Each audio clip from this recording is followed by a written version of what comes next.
வேலை எப்படி முடிஞ்சு இந்த கோவில் இப்படி இருக்குன்னாக்கா அதை எப்படி சொல்கிறதுன்னே தெரியல. ஏன்னா ஒவ்வொரு இதுவும் வந்து பார்த்திங்கனாக்கா பக்தர்கள் கொடுத்த ஒவ்வொரு செங்கல்லும் இதுவும் பார்த்திங்கனாக்கா புனரமைப்பில் அனுபவத்தில் சொல்கிறேன் நான். அதாவது காசு இல்லாமல் இருக்கும்போது திடீர்னு யாரோ வருவா, நான் 10 மூட்டை சிமெண்ட் கொடுக்குறேன்னுவா. அது மாதிரி பண்ணி வந்து பக்தர்கள் மொத்தமும் பக்தர்களால் இந்த அளவுக்கு இந்த ஆலயம் இவ்வளோ சிறப்பாக இருக்குது. இந்த ஆலயத்தில் சுவாமிக்கும் அம்பாளுக்கும் அபிஷேகம் செய்து பிரார்த்தனை செய்து தன்னுடைய நோய்கள் எல்லாம் தீர்க்கிறார் என்ற ஒரு ஐதீகம் இருக்கிறது. இதே பேர் நிறையா பேர் அபிஷேகம் பண்ணி அவர்களோட நோய்கள்லாம் குணமடைந்திருக்கிறது. இந்த ஆலயத்தில் குளம் பார்த்திங்கனாக்கா தானாக உருவான குளம், அதாவது சனி மூலைன்னு சொல்லுவாள். சவுத் ஈஸ்டில் தானாக உருவான குளம், ஒரு பெரிய குளம். அதாவது புஷ்கரணி, அகத்திய புஷ்கரணின்ட்டு ஒரு பெரிய குளம் இருக்குது. அது வந்து தானாக உருவானது. அதுவும் சனி மூலையில் இருக்கிறது ரொம்ப விசேஷம். இந்த கோவிலில் அதுவும் ஒரு விசேஷம். அதே மாதிரி விபூதி வந்து ரொம்ப விசேஷம். அந்த விபூதி எடுத்துகிட்டு போய் அந்த நோய்க்கு அது விபூதி வச்சு விட்டாங்கனாவே, நெத்தியில் விபூதி அந்த வச்சு விட்டாங்கனாவே அப்படியே அவர் இது அப்படியே டக்குன்னு மாயமாக ஒரு மாதிரி என்ன சொல்கிறது மேஜிக்காக அது சீக்கிரமாகவே குணமாகும். இங்கு திருக்கல்யாணம் பங்குனி உத்திரத்தன்னைக்கு சிறப்பாக நடைபெறும். இந்த பங்குனி உத்திர திருக்கல்யாணத்தின் போது சுவாமிக்கு மாத்து மாலை கொடுத்து அந்த மாத்து மாலை வீட்டுக்கு எடுத்து சென்றால் அடுத்த வருடமே கல்யாணம் சிறப்பாக நடைபெறுகிறது. இங்கே வந்து விசேஷம் என்னன்னு பார்த்தீங்கன்னாக்கா, சக்கரை வியாதி இருக்கிறவா இங்கே வந்தால்னாக்கா காத்தால் சுவாமி தரிசனம் பண்ணி இந்த கோவில் சுற்றி 48 நாள் வந்தாக்கா சக்கரை நோய் குணமாகும் அப்படின்றது பக்தால் சொல்லி இங்கே நடக்கிறது. உடம்பே சிலிர்க்குது, அந்த மாதிரி இருக்குது. எனக்கு வந்து அவ்வளோ அற்புதம். நான் வந்து எவ்வளோ மனசு கஷ்டத்தில் வந்திருக்கணும், என்னுடைய கஷ்டமெல்லாம் தீர்த்து எங்களுடைய வந்து உண்மையே என் தம்பிக்கு வந்துட்டு ஒரு பிஸ்னஸ்ன்னு நாங்கள் வந்துட்டு இந்த கோவிலில் வந்து இது பண்ணி வேண்டிக்கிட்டு எனக்கு அது வந்து இப்போ சக்ஸஸ் ஆகிட்டு என் தம்பி முன்னேறிக்கிட்டே இருக்கிறாரு.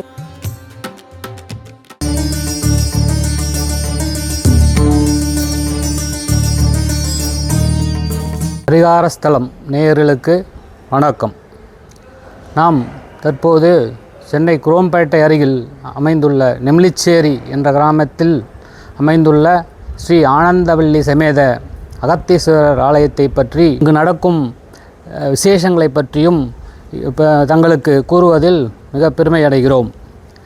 இந்த நெமிலிச்சேரி என்ற கிராமம் எப்படி நெமிலிச்சேரி என்ற பெயர் வந்தது என்ற காரணம், இது தொன்று இதை பற்றி ஒரு 400 ஆண்டுகளுக்கு முன்னால் இந்த கிராமம் ஜமீன் ராயப்பேட்டை என்ற பக்கத்தில் இருக்கிற ஏரியாவில் இதுவாக இருந்தது.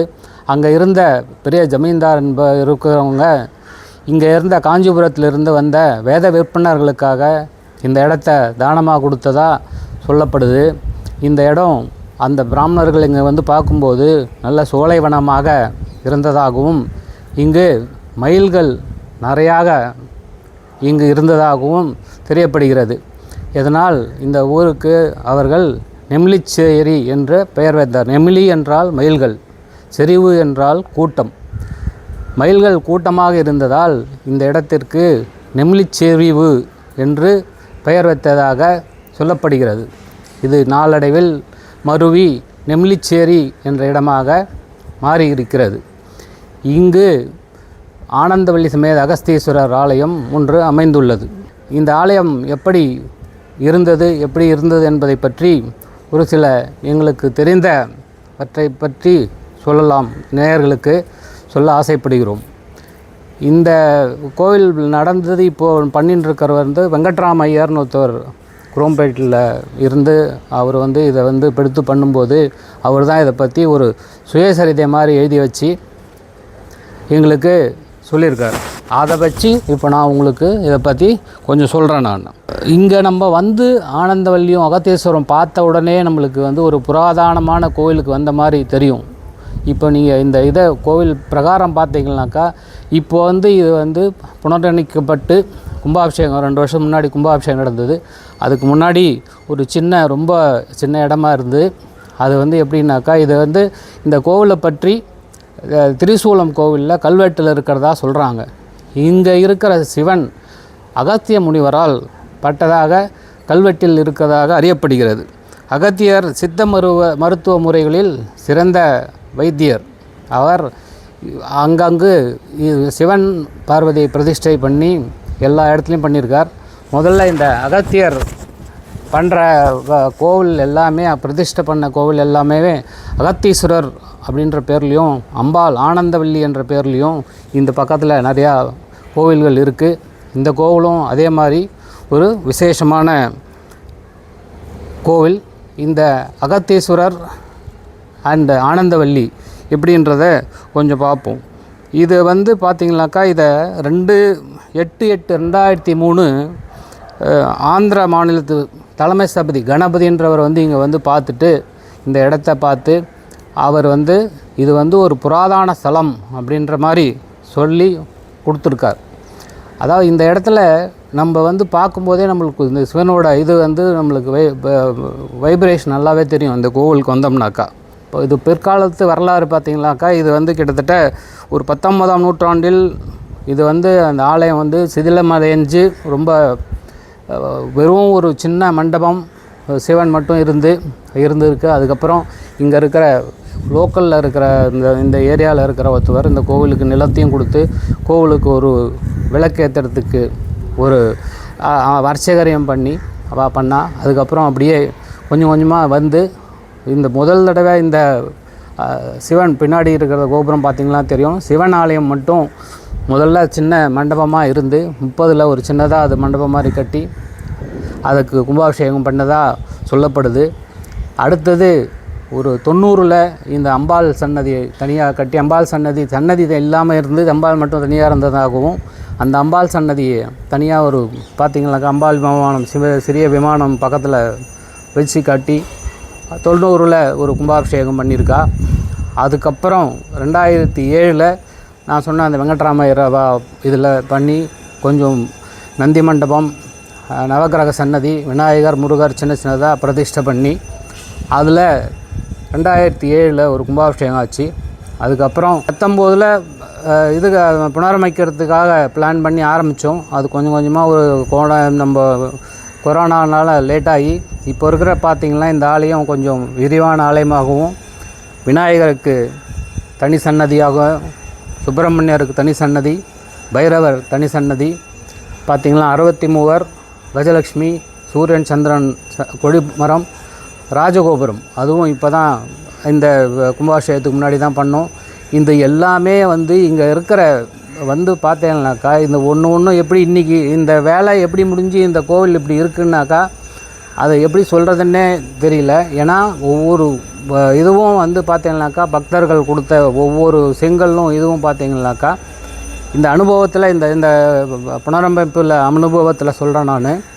அதாவது காசு இல்லாமல் இருக்கும்போது திடீர்னு யாரோ வருவா, நான் 10 மூட்டை சிமெண்ட் கொடுக்குறேன்னுவா. அது மாதிரி பண்ணி வந்து பக்தர்கள் மொத்தமும் பக்தர்களால் இந்த அளவுக்கு இந்த ஆலயம் இவ்வளோ சிறப்பாக இருக்குது.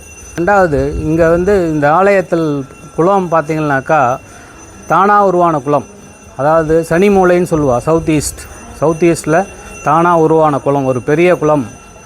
அதாவது புஷ்கரணி, அகத்திய புஷ்கரணின்ட்டு ஒரு பெரிய குளம் இருக்குது. அது வந்து தானாக உருவானது. அதுவும் சனி மூலையில் இருக்கிறது ரொம்ப விசேஷம். இந்த கோவிலில் அதுவும் ஒரு விசேஷம். இது மாதிரி நிறைய விசேஷங்கள் இந்த கோவிலில் இருக்குது. நம்ம இந்த கும்பாபிஷேகத்துக்கு அப்புறம் அதே மாதிரி சனி மூலையில் ஒரு கோசாலை கட்டி அதுக்கு ஒரு 6-7 பசுக்களை வச்சு பராமரிச்சுட்டு வரோம். சிவனுக்கு தினமும் காத்தால் இப்போ திருப்பள்ளி எழுச்சிக்கு விஸ்வரூப தரிசனத்துக்காக விஸ்வரூப தரிசனம் பசு வச்சு விஸ்வரூப தரிசனம், திருப்பள்ளி எழுச்சி அதெல்லாம் நடக்கும். நான் அதை விரிவாக இன்னும் நம்ம பார்ப்போம். இங்கே வந்து பார்த்தீங்கன்னாக்கா காத்தால் நம்ம ஆரம்பித்தோம்னாக்கா நான் சொன்ன மாதிரி திருப்பள்ளி எழுச்சி ஆரம்பித்து சுவாமி அம்பாள் அபிஷேகம், அலங்காரம், ஒரு கால பூஜை, அதுக்கப்புறம் நட சாத்தி, மறுபடியும் சாயந்தரம் 4 மணிக்கு சாயரக்ஷை, மறுபடியும் சுவாமி அபிஷேகம், சாயரக்ஷை, மறுபடியும் ராத்திரி இப்போ திருப்பள்ளி இது வந்து பண்ணி கோவில் பார்த்தீங்கன்னாக்கா நிறைய விசேஷங்கள் உண்டு. இந்த கோவில் பார்த்தீங்கன்னாக்கா நம்ம இங்கே வந்து ஒரு 2 கால பூஜை நடக்குது. விசேஷமாக ஒவ்வொரு மாதமும் 4 ஹோமங்கள், அதாவது விநாயகருக்கு சங்கடகர சதுர்த்தி, முருகருக்கு சஷ்டி, அம்பாளுக்கு பௌர்ணமி, பைரவருக்கு தேய்பிரை அஷ்டமி, இதனாலும் ஒரு ஹோமம் பண்ணி சுவாமிக்கு அபிஷேகம் பண்ணி பிரசாதம் விநியோகம் எல்லாம் நடக்கிறது. மாதம் இந்த ஹோமங்கள் விடாமல் நடந்து வருது. இதில் பக்தர்கள்லாம் வந்து பங்கேற்கிறா. இங்கே வந்து ஒவ்வொருத்தவாலும் ஒவ்வொரு அனுபவத்தை அவளுக்கு கிடைக்கிறது. இங்கே வந்து விசேஷம் என்னன்னு பார்த்தீங்கன்னாக்கா, சக்கரை வியாதி இருக்கிறவா இங்கே வந்தாள்னாக்கா காத்தால் சுவாமி தரிசனம் பண்ணி இந்த கோவில் சுற்றி 48 நாள் வந்தாக்கா சக்கரை நோய் குணமாகும் அப்படின்றது பக்தால் சொல்லி இங்கே நடக்கிறது.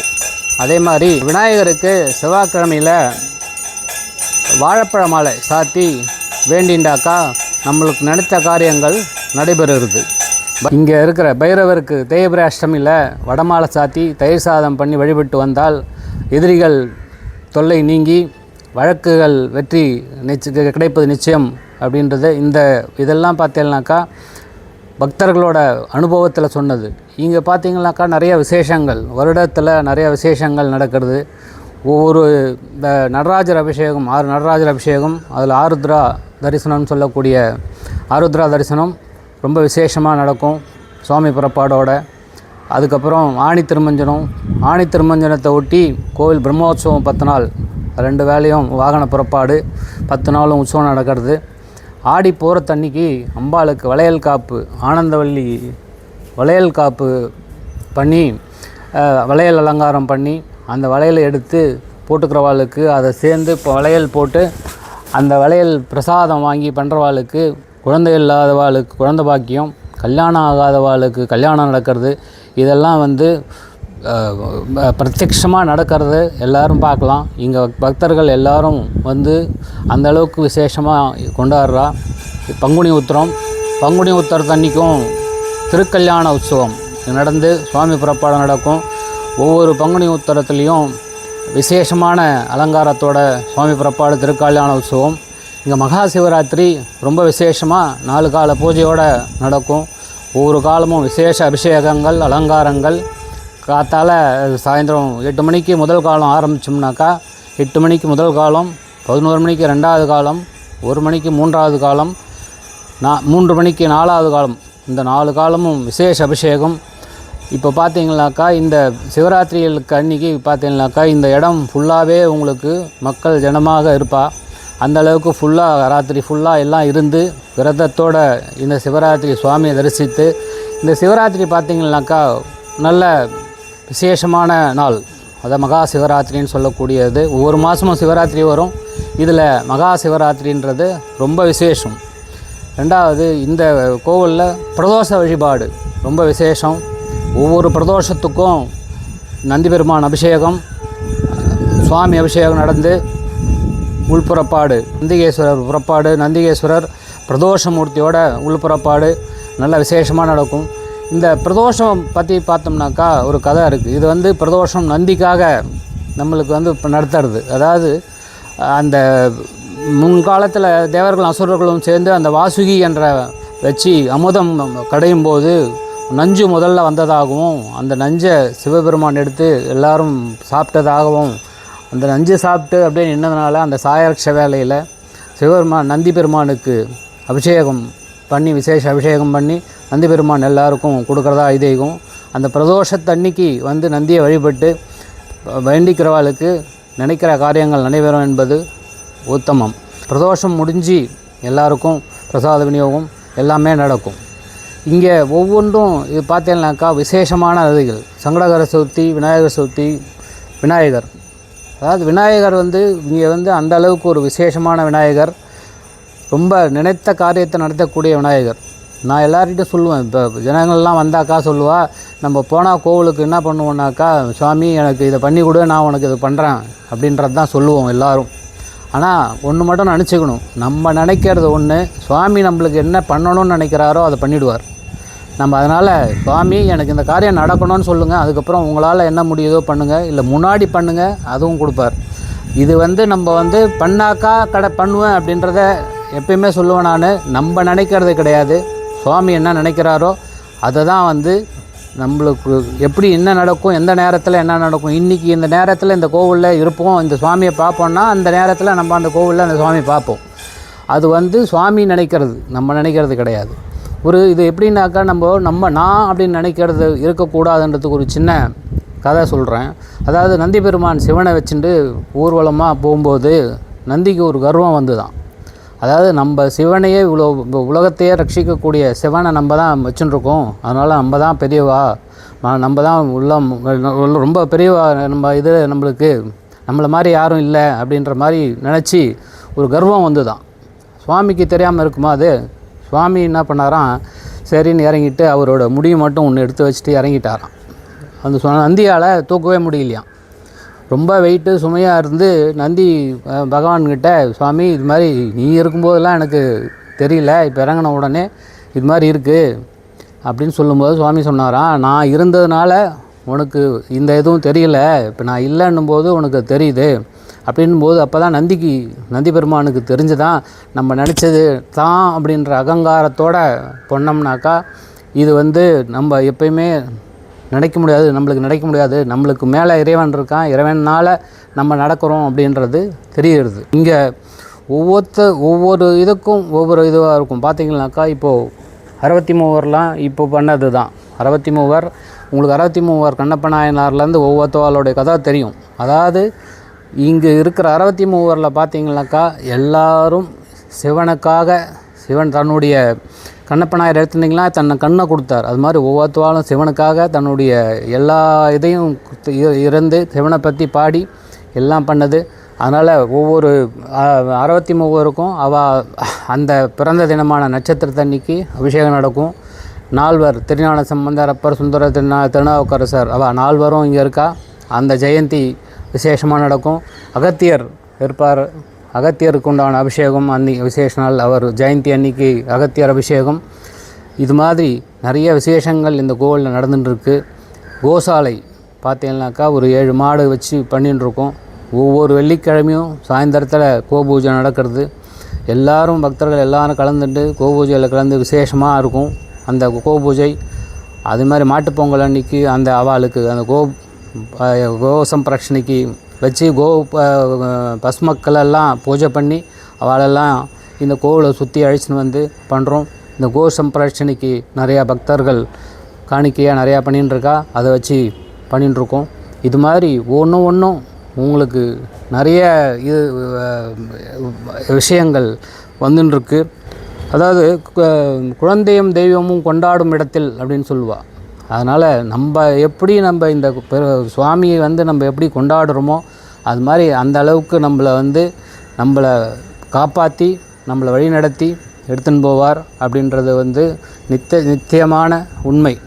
இங்கே நடக்கக்கூடிய ஒவ்வொரு நிகழ்வுகளும், இந்த கும்பாபிஷேகம் இந்த கோவில் கட்டும்போது நடந்த நிகழ்வுகள்லாம் சொல்லவே முடியாது. ஏன்னா மறுநாள் காத்தால் நம்மளுக்கு ஏதாவது செலவு இருக்கும், தேவை இருக்காது. என்ன அமௌண்ட்டு மறுநாள் காத்தால் தேவையோ அந்த அமௌண்ட் முதல் நாள் யாருன்னே தெரியாதவெல்லாம் கொண்டு வந்து கொடுத்துருக்கா. நான் வார்த்தைகள் அமௌண்ட்டு சொல்ல முடியாது. என்ன வேணுன்றமோ அது மட்டும் வரும். ஏன்னா சுவாமி தெரியும், நிறையா கொடுத்தா ரொம்ப நிறையா செலவு பண்ணிவிடுவா அப்படின்றதுனால என்ன வேணுமோ என்ன தேவையோ அது மட்டும் அது பண்ணிட்டு இருந்தா. அது மாதிரி இந்த அகத்தீஸ்வரர் கடாட்சம் எல்லாருக்கும் கிடைக்கணும்.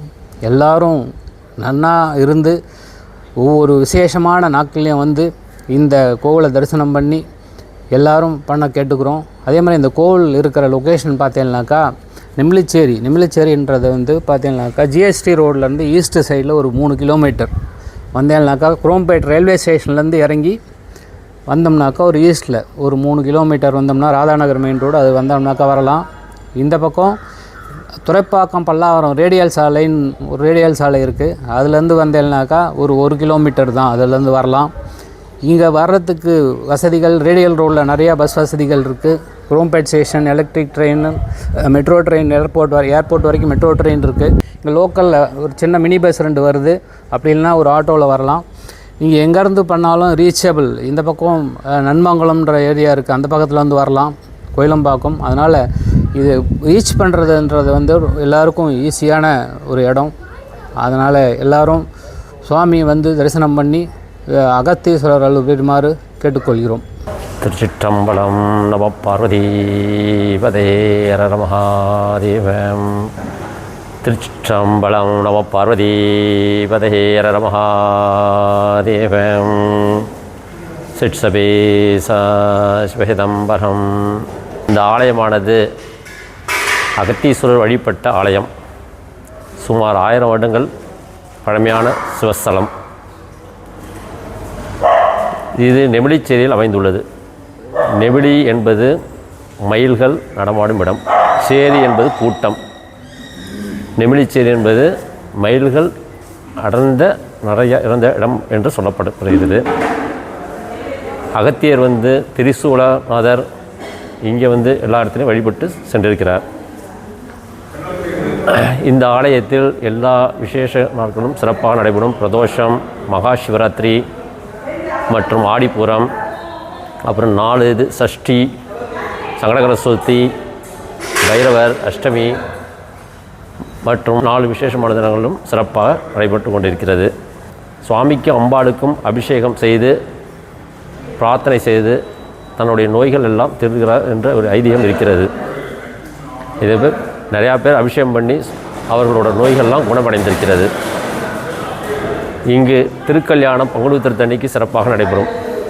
இந்த பங்குனி உத்திர திருக்கல்யாணத்தின் போது சுவாமிக்கு மாத்து மாலை கொடுத்து அந்த மாத்து மாலை வீட்டில் எடுத்து சென்றால் அடுத்த வருடமே கல்யாணம் சிறப்பாக நடைபெறுகிறது.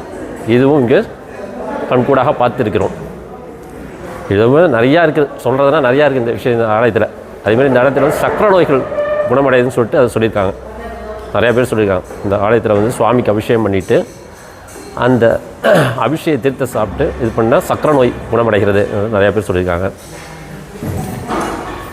இந்த ஆலயத்தை நடத்தியவர் வெங்கட்ராமன் அவர்கள். அவர் இப்போது இல்லை, 96 வயசு இதுவாயிட்டார். ஆனால் அவர் தான் இந்த ஆலயத்தை ரொம்ப சிறப்பாக எடுத்து செஞ்சது. எங்கேயுமே காண முடியாத ஈசான மூலையில் குளம் இருக்குது. ஈசான மூலையத்தில் எங்கேயுமே நீங்கள் குளம் பார்த்துருக்க முடியாது. இந்த ஆலயத்தில் ஈசான மூலையத்தில் குளம் இருக்கிறது. அதே மாதிரி இன்னும் இந்த ஆலயத்தில் நிறைய விஷயங்கள் சொல்லலாம், சிறப்பாக இருக்கணும். இந்த ஆலயம் ஒரு சிறு கோயிலாக இருந்து இன்றைக்கு பெரிய கோயிலாக இருக்கிறது. நிறையா சேத்திரமாக இருக்கிறது. பக்தர்களும் இங்கே நிறையா கூட்டம் நிறைய சேவை செஞ்சிட்ருக்காங்க. இந்த கோயிலில் நிறையா பேர்கள் பக்தர்களோட கைங்கரியத்தில் தான் சிறப்பாக வந்து கொண்டு இருக்கிறது. ஆடிப்பூரம், சிவராத்திரி, மகா சிவராத்திரி அன்னைக்கு மகாருத்ரம் நடைபெறும். சிறப்பாக நடைபெறும் மகாருத்ரம். சுவாமிக்கு 4 கால அபிஷேகம் எல்லாம் நடைபெறும். ஆடிப்புறத்தன்னைக்கு அம்பாளுக்கு வளையல் சாற்றி அன்னைக்கு சிறப்பாக அபிஷேகம் நடைபெறும். பௌர்ணமி பூஜை சிறப்பாக நடைபெறும். இதேபோல் 4 பேருக்கு அபிஷேகம் அந்தந்த மாதத்தில். அப்பர், சுந்தர, ஞானசம்பந்தர், மாணிக்கவாசர் அனைவருக்கும் அந்தந்த காலகட்டத்தில் அவருக்கு சிறப்பாக அபிஷேகம் நடைபெறும். இன்னும் ஆலயத்தில் இந்த சிறப்பாக நடந்துகிட்ருக்குது. இந்த ஆலயமானது குரோம்பேட்டையிலிருந்து நெமிலிச்சேரிக்கு சுமார் 2 கிலோமீட்டர் தொலைவில் உள்ளது. பக்தர்கள் பஸ் வசதிகள் அங்கே உள்ளது. பிள்ளையார் நெமிலிச்சேரி பிள்ளையார் ஸ்டாப்னு சொல்லி இறங்கிட்டு வரலாம். இந்த ஆலயமானது காலையில் 7 மணிக்கு திறந்து 10:30 மணிக்கு நடை சாத்தப்படும். ஈவினிங் 4:30 மணிக்கு திறந்து 8 மணி வரைக்கும் நடை திறந்திருக்கிறோம். 1997 இந்த கோவிலுக்கும் எங்களுக்கும் தொடர்பு இருக்குது. அந்த சமயத்தில் பார்த்திங்கன்னா இந்த கோவில் மிகவும் சிதிலம் அடைந்த நிலையில் மிகவும் இதாக இருந்தது. இதை எடுத்து புனருத்தாரணம் செய்து பக்தர்களுக்கு பகவான் அருள் பாலிக்க வேண்டும் என்று மிகுந்த முயற்சி எடுத்தவர் திரு வெங்கட்ராம் ஐயர் என்பது சொல்ல கடமைப்பட்டுகிறேன். மற்றும் இங்கே ஒவ்வொரு பக்தர்களும் அவர்களுடைய உழைப்பு, அவர்களுடைய கான்ட்ரிபியூஷனை கொடுத்து இந்த கோவில் மிகவும் விஸ்தாரமாக பகவானுடைய அருட்கடாட்சத்தால் நன்றாக இருக்கிறது. அதனால் இந்த கோவிலுக்கு யார் இருந்தாலும் எந்த பிரார்த்தனை இருந்தாலும் நிறைவேற்றி கொடுக்கிறார் என்பது திண்ணம். அதனால் இதை காணுறும் அன்பர்கள் இந்த ஆலயத்தில் ஒரு முறை வந்தால் திரும்ப திரும்ப அவரை வர வைக்கும் என்பது திண்ணம். அதனால் எங்களைப் போல சிவனடியார்கள் நாங்கள் எங்களுடைய வேலை சிவத்தொண்டு செய்வது, அது மிகவும் பாக்கியமாக கருதுகிறோம். அகத்தியரால் பிரதிஷ்டை செய்யப்பட்டது. இவர் எல்லா வியாதியும் குணப்படுத்துவார். மெயின் சக்கரை வியாதிக்கு மெயின் கண்கண்ட பரிகாரம் ஸ்தலமாக இது கருதப்படுகிறது. இது பழமை வாய்ந்த கோயில். 2000 வருஷத்துக்கு முன்னாடி கோயில் இது. அந்த இதில் இந்த ஊர் பேர் நிமிலிச்சேரின்னு பேர். நிமிலின்னா மயிலுங்க வந்து விளையாடின இடம்னு சொல்லுவாங்க. அதனால தான் நிமிலிச்சேரினே பேர் வந்தது. அந்த இதில் இவருக்கு இந்த கோயிலுக்கு பிரபலமாயிருக்கு. இந்த கோவில் வந்து ரொம்ப சிறப்பான கோவில், ரொம்ப விசேஷமானது. நிறைய விசேஷங்கள் நடக்கும் இங்கே. எல்லா பூஜைகளும் சிறப்பாக நடக்கும். நாங்கள் ஒரு 10-15 பேர் இருக்கிறோம் சர்வீஸ் பண்ணுறதுக்கு. எல்லா விசேஷத்துக்கும் நாங்கள் எல்லா கைங்கரியங்களும் செய்வோம். அதோடு இல்லாமல் ரொம்ப என்ன சொல்கிறது, சுகரு அந்த மாதிரி நிறைய வியாதிகள் உள்ளவங்களாம் இங்கே வந்தாங்கன்னா அந்த தீர்த்தம், சிவன் மேலே பட்ட தீர்த்தத்தை கொடுத்து சாப்பிட்டாங்கன்னா ரொம்ப சீக்கிரமாக குணமாகும். அதே மாதிரி விபூதி வந்து ரொம்ப விசேஷம். அந்த விபூதி எடுத்துகிட்டு போய் அந்த நோய்க்கு அது விபூதி வச்சு விட்டாங்கனாவே, நெத்தியில் விபூதி அந்த வச்சு விட்டாங்கனாவே அப்படியே அவரோட இது அப்படியே டக்குன்னு மாயமாக ஒரு மாதிரி என்ன சொல்கிறது, மேஜிக்காக அது சீக்கிரமாகவே குணமாகும். ஸோ அந்த மாதிரி ரொம்ப பவர்ஃபுல்லான சுவாமி. அதே மாதிரி அம்பாள் வந்து ரொம்ப பவர்ஃபுல். ஆடிப்பூரம்லாம் பயங்கர விசேஷமாக நடக்கும் இங்கே. 10 நாள் உற்சவம் நடக்கும். அந்த உற்சவமும் மிக சிறப்பாக நடக்கும். இதெல்லாம் வந்து எல்லாரோட ஒத்துழைப்பு, பொதுமக்களோட ஒத்துழைப்பும் ப்ளஸ் கோவில் நிர்வாகியும் சேர்ந்து எல்லாம் சிறப்பாக நல்லா பண்ணிகிட்ருக்கோம். நான் இந்த ஊருக்கு வந்துட்டு எனக்கு தெரியாது நெமிலிச்சேரினா எங்கன்னுட்டு 2.5 வருஷம் ஆகுது நான் இங்கே வந்துட்டு. வந்ததுலேருந்து இவரோட பாதத்தை நான் பணிஞ்சிட்டு ரொம்ப எனக்கு பிடிச்சி, எனக்கு உடம்பே சிலிர்க்குது, அந்த மாதிரி இருக்குது. எனக்கு வந்து அவ்வளோ அற்புதம். நான் வந்து எவ்வளோ மனசு கஷ்டத்தில் வந்திருக்கணும், என்னுடைய கஷ்டமெல்லாம் தீர்த்து எங்களுடைய வந்து உண்மையே என் தம்பிக்கு வந்துட்டு ஒரு பிஸ்னஸ்ன்னு நாங்கள் வந்துட்டு இந்த கோவிலில் வந்து இது பண்ணி வேண்டிக்கிட்டு எனக்கு அது வந்து இப்போ சக்ஸஸ் ஆகிட்டு என் தம்பி முன்னேறிக்கிட்டே இருக்கிறாரு. எங்களுக்கு வந்து சொந்த வீடு இல்லை, வாடகையில் தான் இருந்தோம். ஆனாலும் இப்போ வந்துட்டு எனக்கு வீடும் கொடுத்துருக்காரு. எனக்கு வந்து இவ்வளோ வருஷம் நான் இந்த 50 வருஷத்தில் வந்துட்டு எனக்கு எந்த இதுவும் நடக்காதது இப்போ நடக்குதுன்னா உண்மையே எனக்கு அவ்வளோ இந்த அகத்தீஸ்வரனுடைய அருள் தாங்க சாமி. எல்லாமே எல்லாருக்கும் நல்லது செய்யணும், எல்லாரும் நல்லா இருக்கணும். ஓம் நம சிவாய. அகத்தியஸ் கோயில் வரவங்களுக்கு எல்லாம் நல்லதே நடக்கும், நல்லதே நடக்கும். என்னன்னா எவ்வளோ கஷ்டத்துக்குள்ளெல்லாம் வந்து நாங்கள் நிற்கிறோம். நாங்கள் இந்த இடத்துல சாமிக்கு பரிகாரம்லாம் பண்ணிங்கன்னா உங்களுக்கு என்ன நினச்ச காரியங்கள் உங்களுக்கு சரியாகும். அதே மாதிரி இந்த சுகர் வியாதி, இந்த கல்யாணம் ஆகாதவங்களுக்கு கல்யாணம் ஆகும், சீக்கிரமாக மேரேஜ் ஆகுது. இதே வந்து நீங்களே வந்து இந்த கோயிலுக்கு ஒரு முறை வந்து போனீங்கன்னா மறு டைம் வந்து அந்த ஒரு பழையத்தை நீங்கள் கண்டிப்பாக காணுவீங்க. அந்த ஒரு வாட்டிக்கு வந்தீங்கன்னா எல்லாம் எந்தெந்த நோவு வந்தாலும் சரி, எந்த ஒரு கஷ்டம் இருந்தாலும் இந்த சாமி நல்லா உங்களுக்கு நல்லா அருள் தருவார். சிவன் ஐத்திகேஸ்வரர் நிமிலிச்சேரியிலே இருக்காங்க இந்த கோயில். வந்து பாருங்கள், ஒரு வாட்டி வந்து பரிகாரம் பண்ணிட்டு போங்க நீங்கள். ஓம் நமச்சிவாய. ஓம். I feel blessed to stay nearby Sivan கோவில் டெம்பிள். இங்கே வந்தால் நல்ல வைப்ரேஷன்ஸ், அது வந்து நம்மளை எனர்ஜைஸ் பண்ணுறது. நிறைய திருவிழாக்கள், நிறைய ரிச்சுவல்ஸ் எல்லாமே நல்ல சிறப்பாக பண்ணிட்டு இருக்கா. அந்த எவர்லாஸ்டிங் பிளிஸ்ன்னு சொல்லுவோம் இல்லையா, அது இங்கே ரொம்ப நமக்கு நல்ல இது நம்மளோட சோலோட நீடை அது வந்து திருப்திப்படுத்துறதுன்னு தோன்றுறது. Happy to be a part of service மெம்பராக ஹாப்பி டு பி. தேங்க்யூ.